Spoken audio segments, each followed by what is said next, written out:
Start recording. Ladies and gentlemen, for our next presentation, I would like to invite on stage Eden Shirley, Managing Director at Autoguru. Eden is going to surprise us a little bit today, so we're really looking forward to your presentation. Ladies and gentlemen, Eden.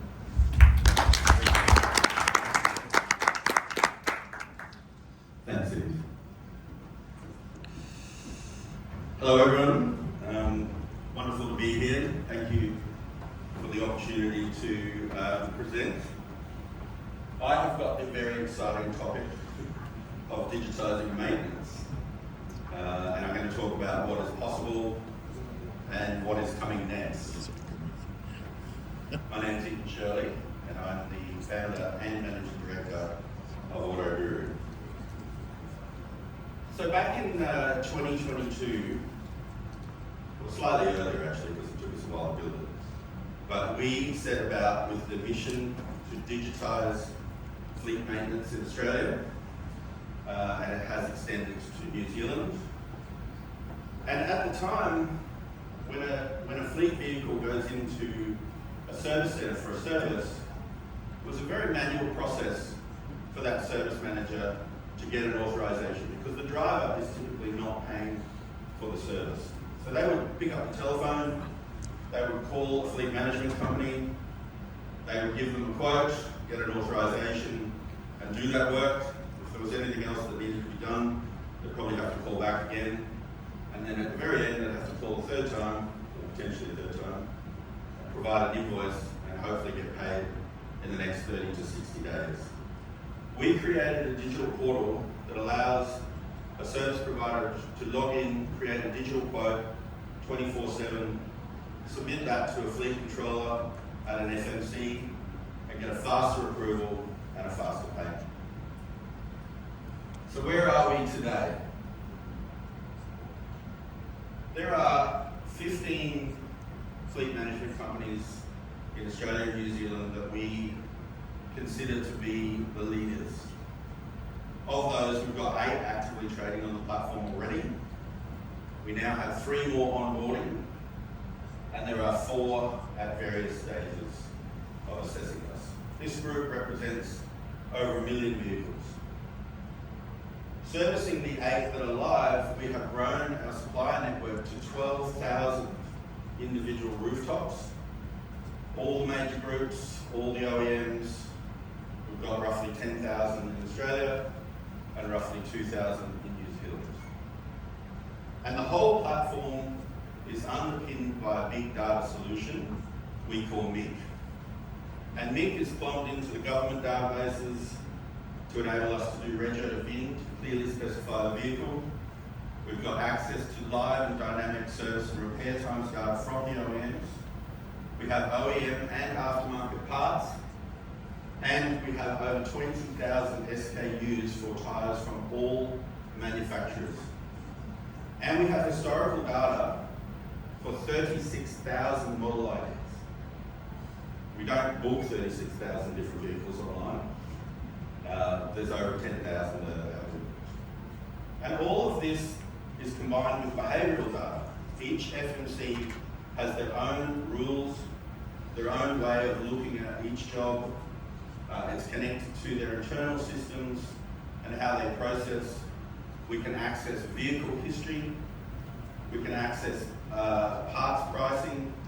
And in fact, we've measured over 800 million different part price changes over a 10-year period. We have the business didn't start in 22. And we also collect tyre and tread and brake depths, and we monitor what the fleet controllers themselves are approving. All of this provides a digital scrutiny process that is incredibly efficient.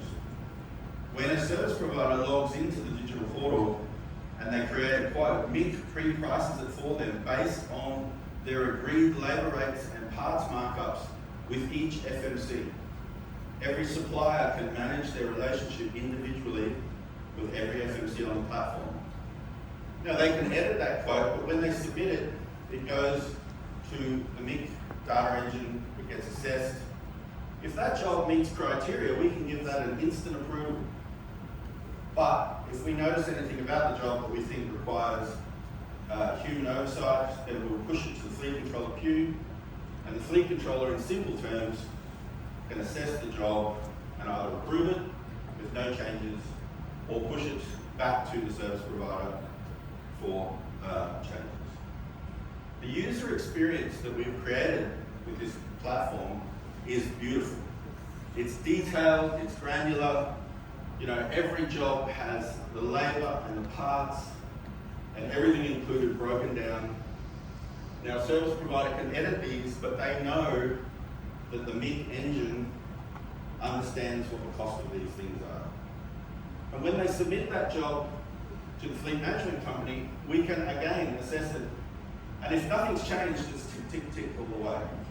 And if somebody changes anything, for example, the labour time or the price on a part, we can put a little yellow flag on that and bring it to the fleet controller's attention. It's incredibly powerful. It gives them the ability to approve or reject, request changes, or push it to a higher authority. In Australia, the platform is growing exponentially. We are now approaching, by the end of this year, we will hit 70,000 work orders a month, which has a commercial value of about 60 million. And the service providers love it. The reason they love it is because the manual way, the way that it's done or was done in Australia, averages about 25 minutes. Yeah, you've got 2 phone calls, you've typically got a wait time. I am sympathetic to the FMCs because a lot of calls come in the morning, a lot of calls come in the afternoon.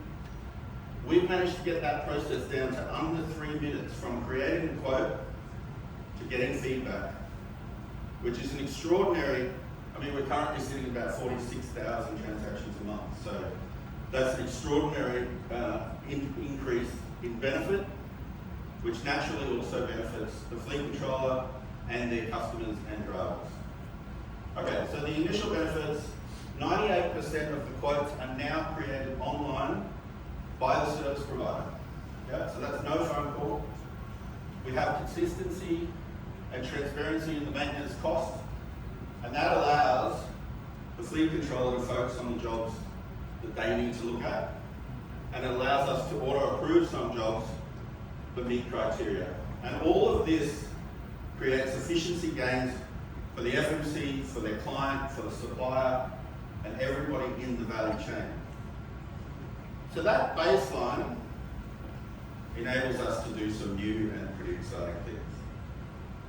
So the FMCs are hyper motivated to add value to their customers. Yeah? How can they use technology to be able to enhance the efficiency and operation of their customer fleets?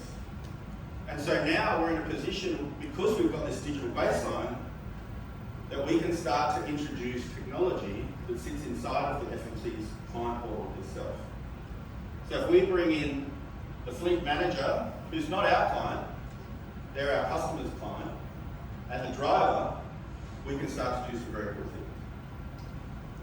So what you're looking at here, I don't want you to think of it as a product. I want you to think of it as a capability.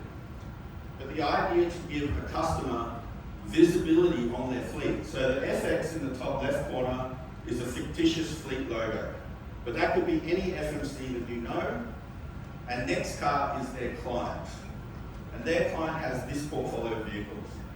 We can not only give them oversight and the ability to dive in to see more about each of those vehicles, we can integrate telematics or fuel data, and we can introduce the concept of booking car servicing and repairs online, which to the best of my knowledge is still very basic.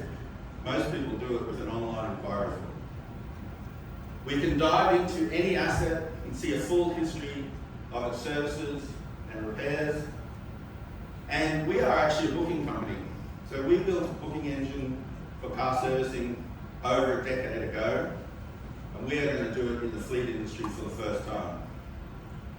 So when I sit back for a second and I answer the brief from an FMC, how can you help me create value for my customers?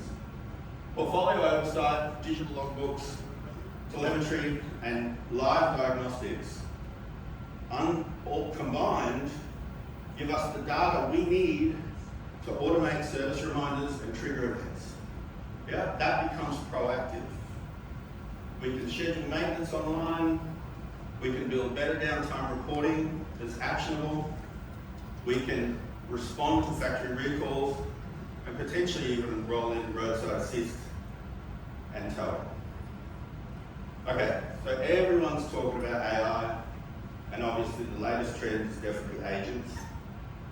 Agents are a fantastic and interesting adaptation of technology. They can potentially deal with some of the mundane tasks and the repetitive requests that we see every day. Some great user cases: scheduling services, chasing overdues. You know, a vehicle breaks down, we might need to ring multiple service providers to see if we can get that vehicle in the same day. Booking inspections or rego renewals, odometer updates, driver checks, factory recalls. Imagine if we had agentic AI with the Takata airbag thing. And in Australia, there's this concept of Gravely. I haven't heard it talked about in Asia, but it's a huge consideration in the Australian market. So I'm about to do a live AI booking. Now, please remember, we haven't commercialized this technology here, so I believe there's going to be a call from America to Australia to Singapore to Thailand. So if anything goes wrong, let me know. But what you're looking at here is actually a live platform we built. Fleet X is our fictitious fleet. Client A is our fictitious client. This is their portfolio. We've got a Hilux that's overdue for service. Pretend you're the fleet manager clicking this, and I am the driver of that Hilux. So we clicked schedule service. We were going to do a live demo, but it was easier to just show you the screens. My partner Barry is going to fire up the engine, and hopefully I'm about to receive a call.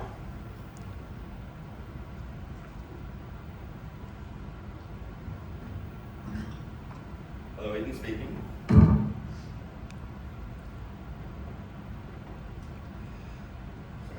Fleet man, just getting in touch to help schedule the next service for your Toyota Hilux. Do you have a quick moment now to chat about that? Yeah, sure. Sorry, it's been awkward with the thing.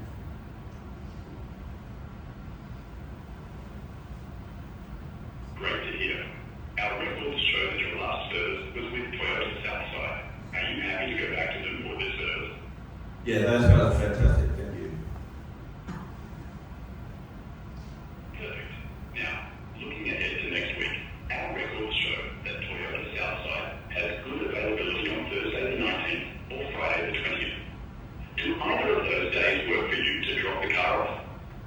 Actually, I'm overseas at the moment. Could I come in the Friday the week after? Of course, no problem at all. That would be Friday the 27th of June. Does that work for you? If you'd like. The earliest drop-off time I can arrange is 8 a.m. Actually, I've got to drop the kids off at school. Could I come in at 10? Got it. 10 a.m. on Friday the 27th of June works perfectly. I'll lock that in for you. While I'm at it, do you need anything else done while the vehicle is at the workshop? Yeah, I'm not confident with the quality, the charge and the battery. Could you get someone to look at that for me? Absolutely. I'll note that down to have the battery charge checked during the service. Will you be getting picked up from the workshop, or would you like us to arrange transport for you? Oh, I'd love a loan car if you've got one available. Unfortunately, there aren't any courtesy cars available at the moment, but I can arrange either an Uber voucher or a spot on the courtesy bus for you. Which would you prefer? I'd love an Uber voucher. Will you charge me for that? Not at all. The Uber voucher is completely covered. No charge to you. I'll arrange that for your drop-off at 10 a.m. on Friday the 27th of June. You'll also get a confirmation once everything's booked in. Anything else I can help with today? No, that's great, Nick. Thank you. Thank you. Sorry about the shades on the way. That was a pleasant experience, yeah? And it's only getting better. Now I could tell it was an AI, but fundamentally the system will now go off and call the service provider with all the details I just gave it. The AI knew my name, my vehicle, and my previous service. It's fully plumbed into our system. It asked me if I was happy to book the previous workshop I booked, which I was. If I wasn't, it would have offered me some solutions or some alternatives, which would go back to the fleet controller for approval. It offered real availability and adapted to my preferences. It asked me if I needed anything else checked, and it asked me if I had transport. I'm pretty happy with that. What is really cool is it will now ring the workshop and ask them to log in to AutoGuru, where the workshop will find the full job, priced and ready to approve. Now they can modify the quote, they can modify the date, technically they could decline the job, but as far as efficiency goes, we are now in a position where a fleet manager has clicked a button and received confirmation in their system, probably within 10 minutes, that the vehicle is scheduled, which is a huge step forward.